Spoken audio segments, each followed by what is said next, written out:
Hey, thanks for joining me today, ladies and gentlemen. Gather round. My goodness, gotta put this on Do Not Disturb. Anyway, gather around because we got ourselves a real doozy of a story today. Picture this. An American citizen, Gonzalo Lira, lands himself in hot water in Ukraine for daring to criticize the oh-so-sacred government. Seriously? Talk about having a thin skin. You'd think they'd have bigger fish to fry. Like, I don't know, addressing their own corruption, improving their economy, dealing with, I don't know, a war? But no, they decide to crack down on a guy who's just exercising his God-given freedom of speech. Hang on a sec.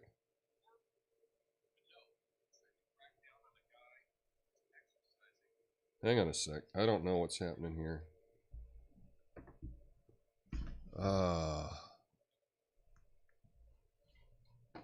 Muted. I'm sorry. I'm getting all kinds of feedback.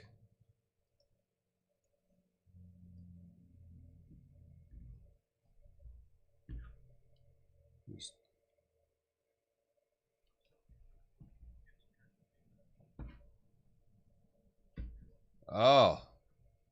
Frustrating. I don't know what's happening. I don't know what's happening. Anyway. Oh, geez. I'm sorry. All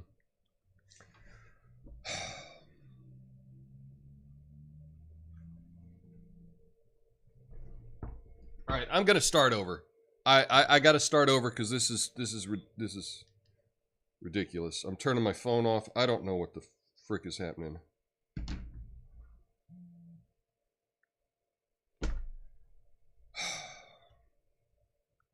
See, this is the thing, folks. If you are, if you're like me, you're not like me. I can't multitask. I'm incapable of multitasking. I can do one thing at a time.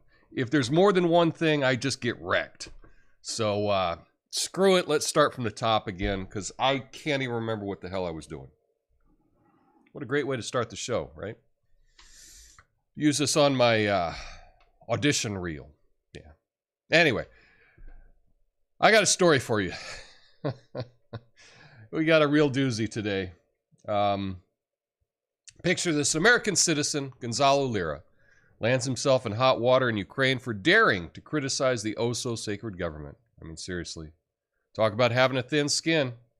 You'd think they'd have bigger fish to fry, like, I don't know, addressing their own corruption, improving their economy, but no. They decide to crack down on a guy who's exercising his God-given right to free speech. And here's where it gets more absurd, folks. Our own government, the United States of America, the supposed land of liberty and justice, sitting on their hands, twiddling their thumbs and playing a game of international peekaboo. Oh, Gonzalo who? Never heard of him. They're acting like they're allergic to taking a stance on anything remotely controversial. I mean, come on. We're talking about an American citizen being persecuted for expressing his opinion. And our government's like, not our problem. But you know what gets me going? It's the hypocrisy. The U.S. government loves to wave the banner of free speech when it suits their agenda. They're quick to condemn other countries for suppressing dissent and stifling voices. But when it comes to one of their own citizens, suddenly they're like masters of selective muteness. It's like watching a magician perform sleight of hand, distracting us from the real issues. Now, I'm not saying Gonzalo Lira is a saint or that I agree with everything he says. Frankly, I don't care. The point is, he has the right to speak his mind without fear of being thrown in a Ukrainian prison. That's what freedom of speech is about, folks. It's messy. It's uncomfortable. It's infuriating at times, but it's fundamental to a functioning democracy. Yeah, supposedly we're saving democracy over there, right? Are we? So to our government officials out there, we're playing this international game of hide and seek. I got a simple message for you. Get a backbone. Stand up for the principles you claim to uphold. Defend the rights of American citizens, no matter where they are in the world. Because if you don't, if you continue to turn a blind eye to those who are being silenced, you're nothing more than an empty suit, spewing hollow words while real people suffer the consequences. And to Gonzalo, if you're listening, my friend, you know you're not alone. There are voices out here that won't be silenced, that won't back down in the face of injustice. Keep fighting the good fight, because if our own government won't stand up for you, we will. Free speech is a right, not a privilege, and we're not about to let it be trampled upon. Stay strong, Gonzalo. The world is watching. We got your back. My name's Tom Coffey. This is the Coffee Nuance Show, best censored commentary and news show live right now. Flame on.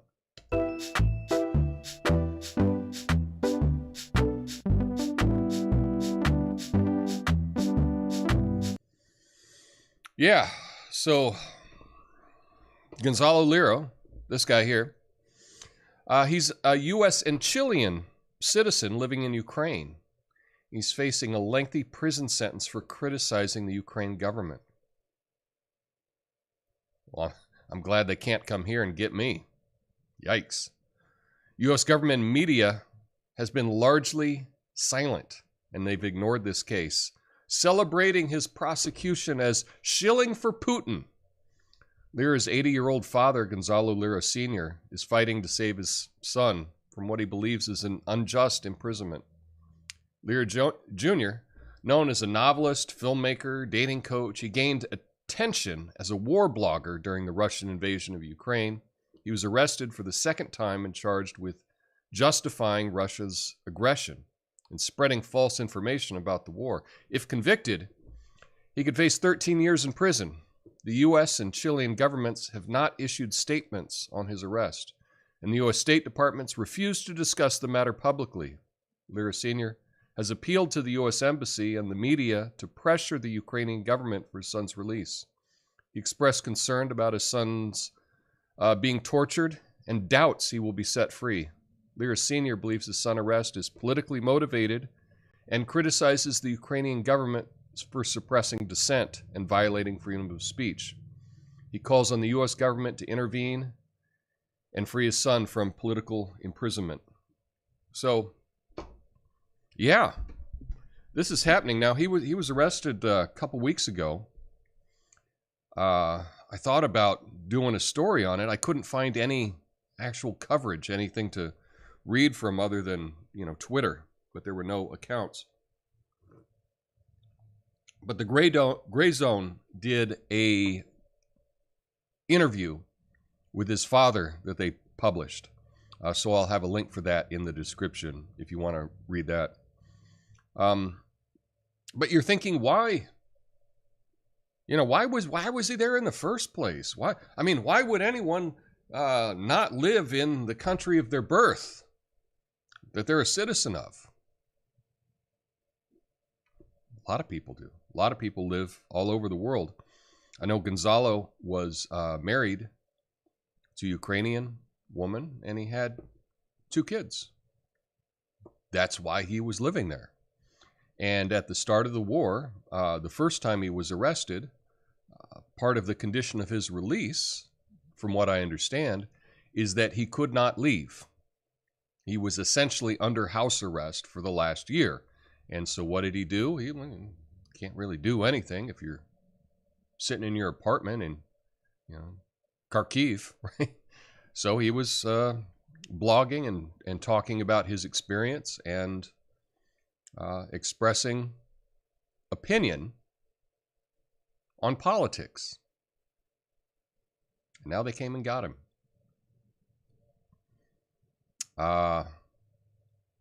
Yeah, the silence on this from U.S. politicians and the media is deafening, really is. And it lets you know that it seems like freedom of speech. It just appears to me that I guess, isn't that important to the people in charge if the message that you are putting out they don't agree with? Yeah, sad. So I will keep you up to date on this story. I've been following it closely, and I'll keep you up to date if there's anything new. about it, but that's what I have to share for you today. Got a number of stories to get to today, so stick around if you like. If you like the show so far, even though I had a totally ridiculous thing at the beginning, give me a thumbs up. I appreciate it. That'd be a cool thing to do. But anyway, let's get to the first story that we have coming up, because it's a Friday. It's a Fact Check Friday.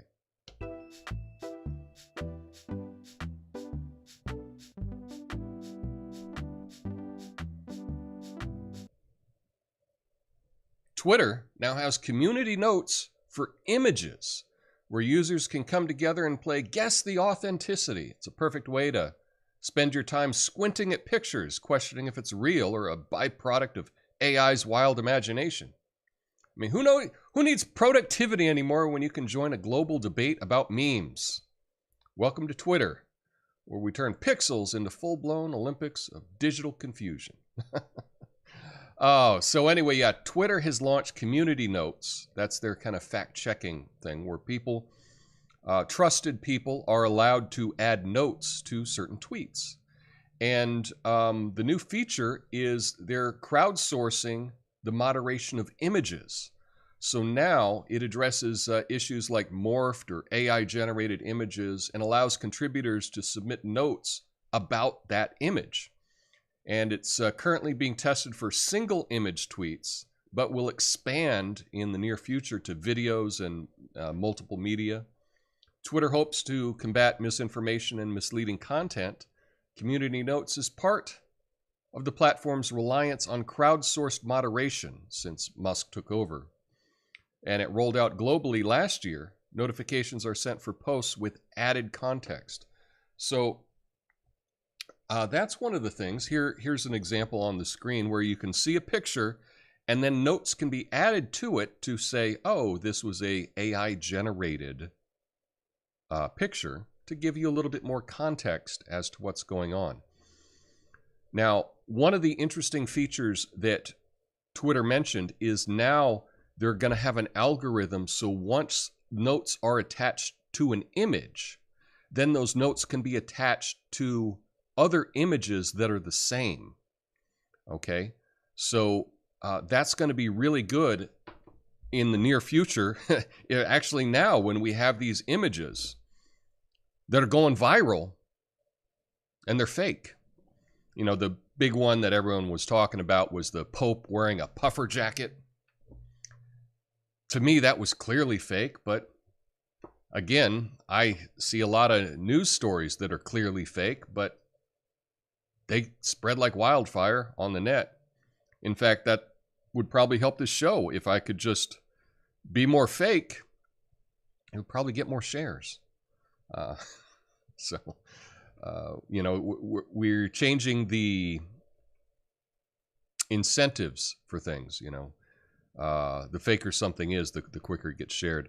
But I think adding this to images is going to be a really a great thing, and they're not the only one that are doing it. Let's see what Google is doing for this as well. Let's see.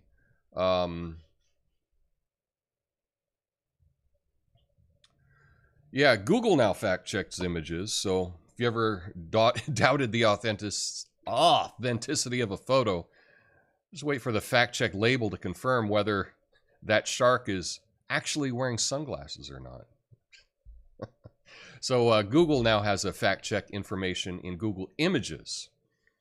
So when searching for an image, users may see a fact check label under the thumbnail results. You can tap on that image and display a summary of a fact check from underlying web page. So these labels are sourced from independent and authoritative publishers, whatever that means, to indicate the fact check content. The addition of fact check labels in Google Images does not affect rankings, they claim. The Google News Initiative has also provided funding support for fact checking organizations worldwide. These efforts aim to provide users with critical context to promote the work of fact checkers in combating misinformation. So, but what we've seen, right, is that for the most part, the fact checkers run interference when there is, they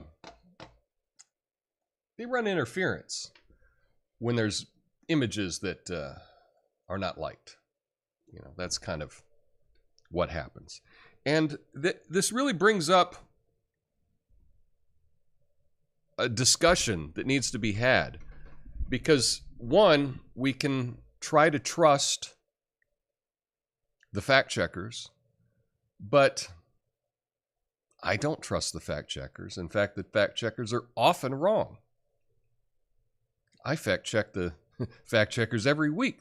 Every week I can find things that are wrong, and I would take a challenge that you can just pick a day in the future, and I will find fact checks published on that day that are wrong. That's how often it happens. So if we can't count on them for fact-checking the news, how can we check on images? It makes it really tough. And if you're not an image person, if you haven't had decades of experience working with digital images, it can be harder to find out. So,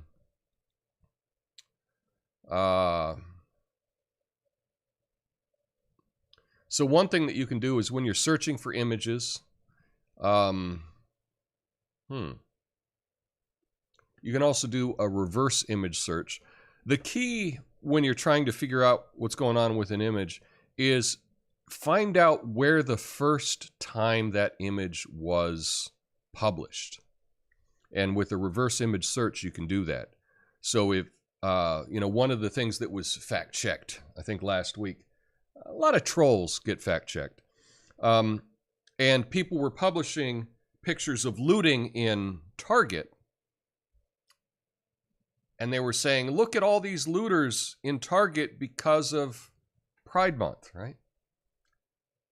But the pictures were actually from, like, the George Floyd riots. Well, it's important to put that in context and to be able to see that that picture was from a couple years ago. We'll let you know, okay, this is fake news. Some people were doing it as a joke. But a lot of times, context doesn't come across very well in short social media posts, like Facebook or Twitter and whatever. So, but that is one of the things that you can do. You can look at, try to find the original source of the image, because often the original source may have information in it that is not in the cropped version that you're seeing later on social media. A lot of AI, they will put a little watermark in the corner, in the lower left-hand corner, lower right-hand corner. There may be a little watermark to let you know that it's an AI image. But also, the original publisher of the image might even say, hey, check out this cool thing I did with AI, right? And then you'll know that it's fake. And then someone likes that and they take it and they make stories about it. One example of this is a guy who imagined a new service where you could have a portable flying outhouse, okay? So, and it would be on an app, and if you were walking around somewhere, you could order the app and have the flying drone bring you an outhouse so you could use a restroom anywhere that you wanted to use a restroom. It was kind of funny, and the artist that did this clearly labeled all of these as an idea that he did with AI. And then those tricky people on the internet, they took the pictures of the flying outhouses and then they posted them as if it was real news. Yeah. So again, that's one tip that I give for you, is to try to find the oldest example of that picture, and then often you'll be able to see if it's fake or not. But it brings up real big concerns for me, because it is hard to determine a lot of this stuff. And you need someone you can trust. And you need someone that you can go to find out if something is true or not. Would that be a service? Would that be an interesting service? Just a picture check? You could just go to the site and check to see if the picture was legitimate or not. Doesn't exist right now, but perhaps there's an idea for someone. Anyway, speaking of pictures that the fact checkers say might be fake, I'll bring this up, and probably there's going to be a lot of distractions in the news to not talk about this next story.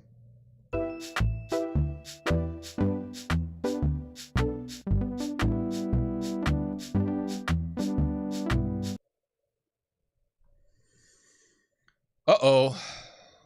Why is the corporate media ignoring the Hunter Biden laptop story? They're playing hide-and-seek journalism edition. Oh, yeah. They'll cover the latest celebrity fashion disaster when it comes to the Bidens. Suddenly, they're on a coffee break. But hey, no worries. Thanks to a new website, you can binge watch the Biden family drama without any media filter. It's like a reality show that even reality producers would say, whoa, too much. And I got to tell you, I've seen it. Too much. Okay. There's a new website called BidenLaptopMedia.com is launched, making available a trove of almost 10,000 photos from Hunter Biden's laptop. Photos span from 2008 to 2019 and have been redacted to remove genitalia as well as private information, such as social security numbers and banking details. The website, created by nonprofit Marco Polo, aims to provide truth and transparency about the first family. The founder emphasized that the website is not a hit job against the Bidens and will include photos that portray them in a positive and negative light. The photos will be displayed chronologically and will not feature any explicit content. The website also will allow users to view metadata from the photos, such as location and time. Videos from the laptop will be made available at a later date, but will require additional time for censorship due to the presence of explicit content. White House and Hunter Biden's attorney have not provided any comments on this whatsoever. So we heard about this for, right before the last election. We heard about how it was all fake news. We heard about how everyone is just obsessed and wants to see Hunter Biden nude, and that's not at all the case. There's a lot of information on this laptop. It is legitimate, and now this website has put it out for everyone to see. You can look at it for yourself if you can handle it. There's a lot of really sick stuff on there. And what they did for branding, and I got to applaud them for branding, the website, their color, I guess their corporate color, is kind of this kind of a T-Mobile-ish magenta color. Well, they use that exact same color to paint over all the naughty bits in all of the pictures. So they're associating that color, their color with all of censoring the photos. So that's kind of amusing. That's kind of a way to get you to remember a site, right? I don't know. I might have just used black or something to block out, black or white or something to block out those parts of the photos. But they decided to use the same color as their corporate brand. It's kind of funny. It's kind of funny. Have you seen this stuff? Have you seen it? Yikes. Wow. That's all I'm going to say. Wow. But anyone that's just writing this off as being exploitive and to just say that it's about all the big photos, all the nudity, all the drugs that are in the photos. It's more than that, because it really does show a picture of who this guy was or is. And at the time that all this is going on, and you can see all the drugs and the prostitutes and whatnot, it's all mixed in with other pictures of him and the family and his dad as he's gallivanting around the world, making tens of millions of dollars for the family. It gives you kind of a more complete picture as to what's going on with that story. And it really does explain why the corporate media made sure that the American public did not see this prior to the last election. Yeah, absolutely. So anyway, that's that story. But speaking of prison, I got another prison story. I think you're going to like this one.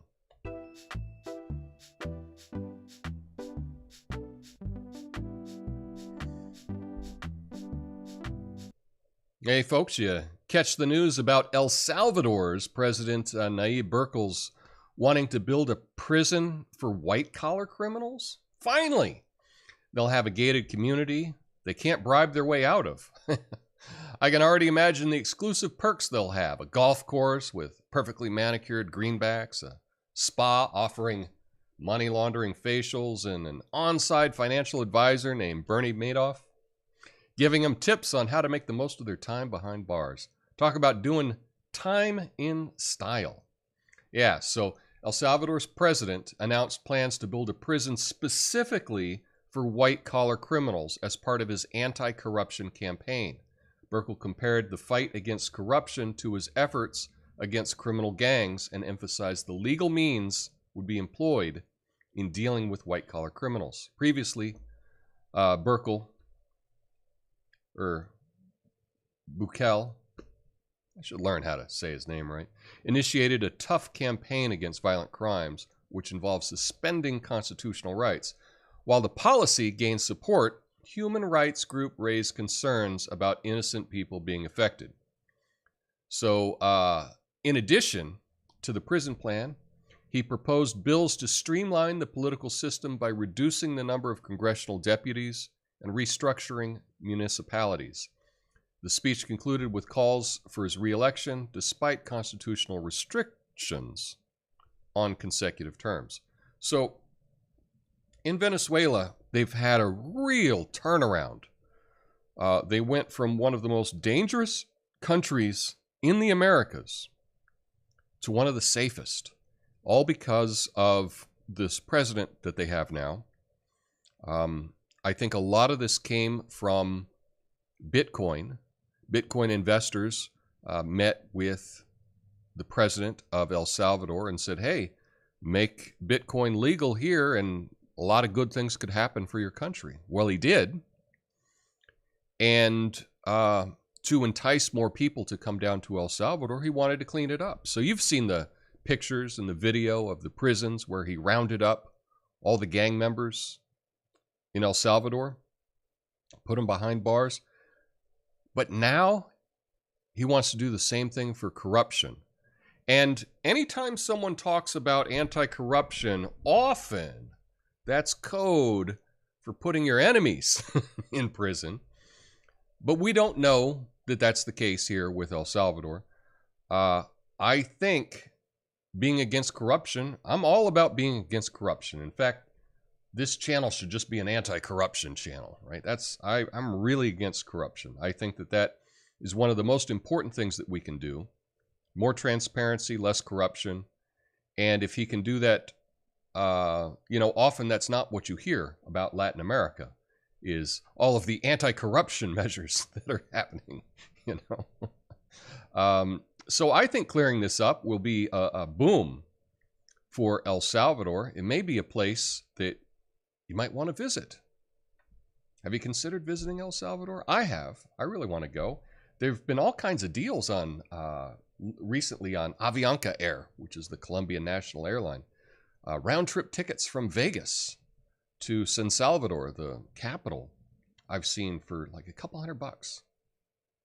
Less like $220 maybe round trip. Wow.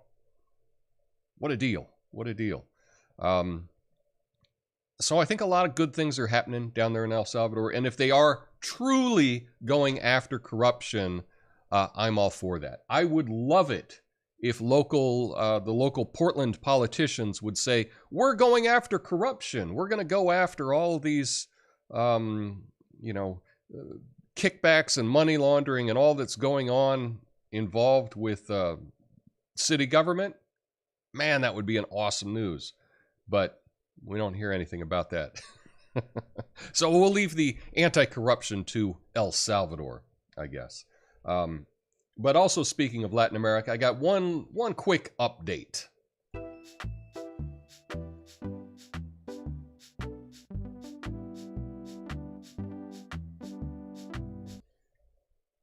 So this is just an update. Update. Did you hear about the BRICS nations? They want to create a shared currency to challenge the U.S. Talk about aiming for financial independence. They're like the cool kids on the block. Tired of playing by somebody else's rules. And we got to give them credit. They're determined to shield themselves from all those pesky sanctions. Yeah. So the BRICS nations, Brazil, Russia, India, China, South Africa, have requested guidance from their specially created bank on the development of a potential shared currency. They aim to shield members from the impact of sanctions, such as those imposed on Russia. The foreign ministers of the BRICS countries met in Cape Town to discuss ways to increase their global influence and challenge the U.S. Alternative currencies were a prominent topic of discussion.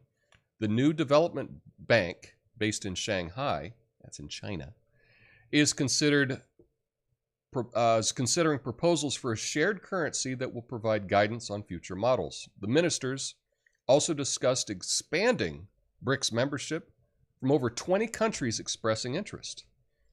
The meeting served as a prelude to the upcoming summit of the BRICS heads of state. South Africa is considering changing the summit's venue to avoid executing an international criminal court arrest warrant for Putin if he visits the country. So this is just an update. I was just talking about a currency for Brazil and Argentina and Uruguay and Paraguay. They were working on a common currency in Southern America. But yes, BRICS has been having meetings. And again, these countries combined have more wealth than the G7. Yeah. That's incredible. I mean, they have a lot more people. Their countries are quite large. Right? Brazil, China, India, some of the most populated countries in the world. But their economic power is greater than the G7, which is the economic group that the United States is in. So this is a big deal. This is a big deal.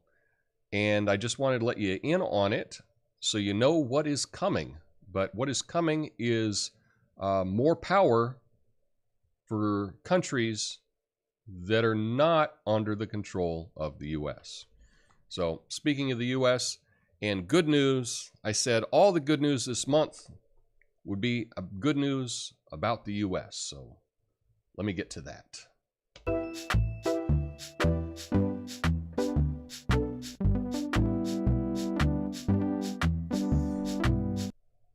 Hey, did you hear about the U.S. government giving away lighthouses? Yeah, they're like, hey, GPS, step aside. We're bringing back OG navigation. I mean, who needs Google Maps when you can have a 2,000-year-old tower guiding your way? Talk about retro technology making a comeback.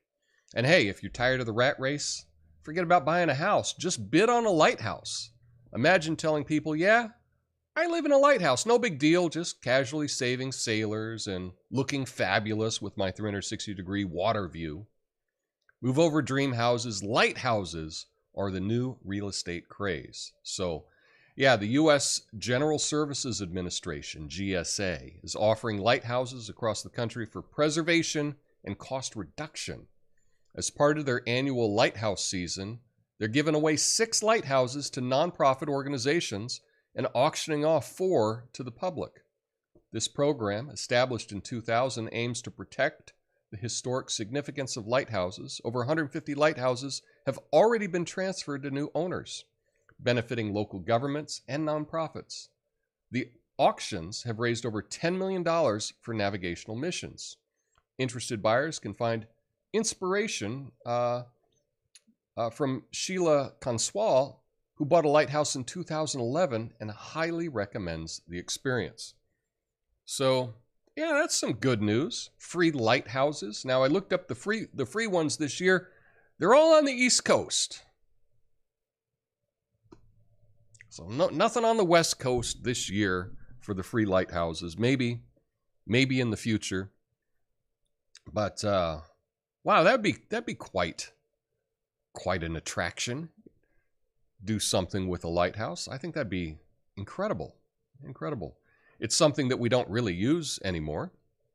So why not preserve them and pass them off to someone that can use them better? That's my recommendation. Not only for lighthouses, for anything that you have. You know, spring cleaning. If you have something, not as big as a lighthouse, but if you have something that you're no longer using, why not see if you can give it or sell it to somebody else that can actually use it?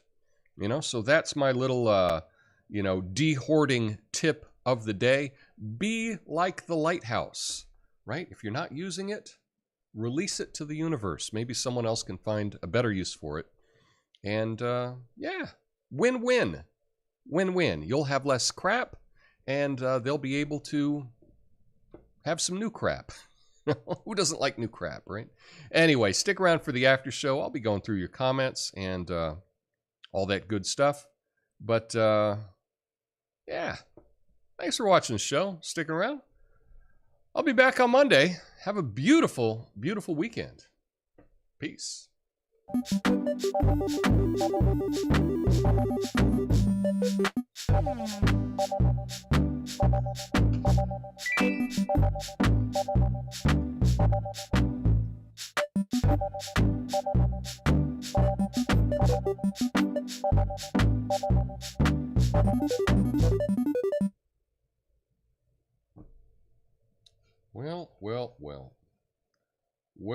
Well. Every day it's something. Isn't it something every day? Huh.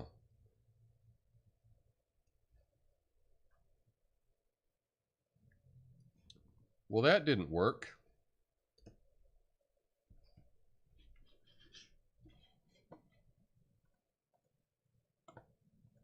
Okay. Here we are in the after show. Let's look at the comments. I'd pull them up on screen, but apparently I can't do anything right today. Yeah, I put that I couldn't find the emotes on the Android, but then Look at the Moon says emotes working on my Android. Had to scroll for them, though. So I will try it again. I actually charged up my iPhone because I said I would walk you through how to do the emotes on the different phone. And I'm embarrassed to say I haven't been able to get it to work. That's the issue, is when you say you're going to do something and then you only try to figure it out minutes before the show. Just everything falls apart. But anyway, Duggo hit me up with $5 for Fact Check Friday. I appreciate that so much, Duggo, more than you realize. Forget the pictures. If it isn't showing the emails revealing the corruption, then the site is just an attempt to distract from the real dirt in the laptop, which is why Biden hasn't objected to it. Well, Duggo, let me tell you, the group that put up these has also published all of his emails as well. So the group is called Marco Polo. It is a nonprofit that is for transparency. And you can go, and they released all of the emails earlier this year in a database that you could go through and search for different particular terms and find them. So they put it all into a website that was easy to search. So all of the emails were already put up by this group, and they're following up.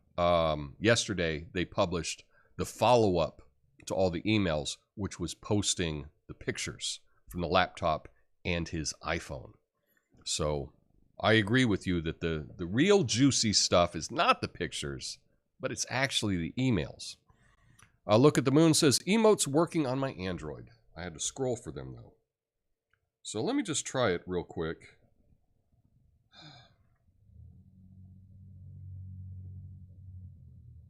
Let me try. If I can find it. My phone was going off and playing the video, and it totally threw me. Let's see, go to live chat. So you had to scroll down for it, huh? Let's see. Check.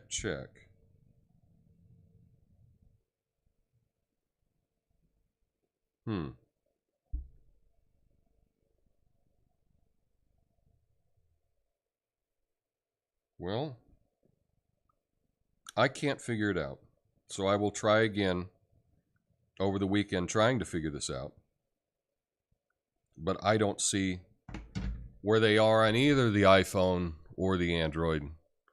So perhaps I can sort that out. Sorry. Yikes. Anyway, what's happening on the YouTube? All the people checking in. I love it. Happy Fry, y'all. Yeah, what's up? And why? Nickip? Natasha says, I'm a big Gonzalo fan. I hope he's not being abused. Agree. Audio sounds fine on my end. Well, thanks, Josh. It was not the audio that was going out. It was the audio was coming out of my phone, and it was driving me nuts. I just can't think. That's one of the things. People think that they can multitask. Some people are better at multitasking than others. I cannot multitask at all. And to help myself be better at multitasking, that's why I've created this complicated setup that I have, just so that I can work on being better at doing more things at once. It's not really working, but that was kind of one of the reasons why I decided to have the little graphics and all the changes in the show, was just to benefit myself, just so that I could work on getting better and focusing on things. You know, sometimes that's why we do things, and that's one of the reasons why I made things more complicated than they need to be, so that I could just work on multitasking myself. Doesn't always work. Anybody saw Gonzalo Lira? I think he is dead. Well, I hope that he is not dead. I believe I saw his arrest video. They made a big deal about that. Their secret police put out a video where they arrested him, and they, had like dance music or house music playing, and showed him getting out of the car and going up to his apartment, and giving a high five or a bumping fist to the security guard at the apartment building, and then arresting him. Going in and showing his apartment. Sad. They arrested him in his pajamas. And then they showed him being booked later. I saw pictures of him being booked at the station. So we really haven't had any updates from it. What I have seen is his father said that he didn't care for the lawyer that he got, and they've just promised him essentially a public defender, and that's what he has. And that's all the news that we have about him, but when I learn more, I'll tell you about it. Let's see here. Twitter was supposed to stream What is a Woman, then changed its mind, and then possibly changed it back. I'm ready to start using Twitter if I can see What is a Woman on it. Well, then you will be happy, because just today, I believe this morning, Elon Musk posted a link to that movie. So you can go on Twitter and you can watch the Matt Walsh Daily Wire movie called What is a Woman? It just deals with trans issues, and I think it was pretty well done. I watched it a couple of months ago when it came out. I think it was well done. It's interesting. Yeah, El Salvador, no thank you. It might be cheap, but not my kind of trip. But then again, it might be fun, exciting, and interesting. Tom, I want to talk to you about increasing your channel's popularity. You are great, and so is your content. It deserves a much bigger audience. Well, I agree. Thank you. Thank you for that. I appreciate that, and I'll be checking my email so that I can talk to you about that. Yeah, El Salvador's not for everyone, but I tell you what, I am always excited about when people are trying to change things for the better. I'm living in a place where it seems all the change is to make things worse. But I really have seen all of the positive changes that have happened in El Salvador. And I do go to some different Bitcoin meetups and things like that, where I talk with people that have traveled to El Salvador, and they've told me that they found it totally different than what they expected. They said it was nice, and the people were friendly, and everything was clean, and they felt safe. So it might be, I'm not saying it's on the top of anyone's vacation list, but it might be a place to check out. Anyway, I think that's about all I have for you today. Thanks for sticking around. I know I was started off a bit rough, but that happens sometimes. I'll be back on Monday again, trying to make everything better and putting on a better show for you. If you made it 48 minutes into this nonsense, hit the like button. Help me out a little bit. And I hope you all have a beautiful weekend. Peace.